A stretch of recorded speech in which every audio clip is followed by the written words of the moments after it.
Hello everyone, তো কেমন আছো তোমরা সবাই? চলো আজকে আমি বানাবো ম্যাঙ্গো লাসি।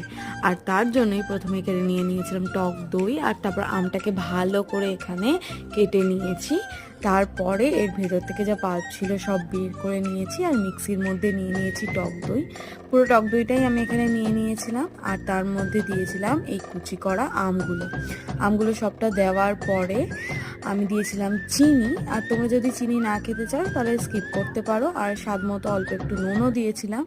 তারপর ভালো করে একটা পেস্ট বানিয়ে নিয়েছিলাম, দেখতেই পাচ্ছ এখানে পেস্টটা হয়েও গেছে। তারপর গ্লাস নিয়ে পেস্টটা ঢাললাম, দেখো কতটা ঠিক হয়েছে। তো দেখতে তো দারুণ হয়েছিল। তার ওপর থেকে দিয়ে দিয়েছিলাম আমের যে কুচিগুলো ছিল আর কি, অল্প করে রেখে দিয়েছিলাম।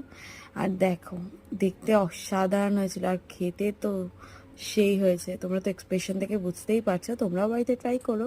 দেখা হচ্ছে নেক্সট মিনি ব্লগে। টাটা।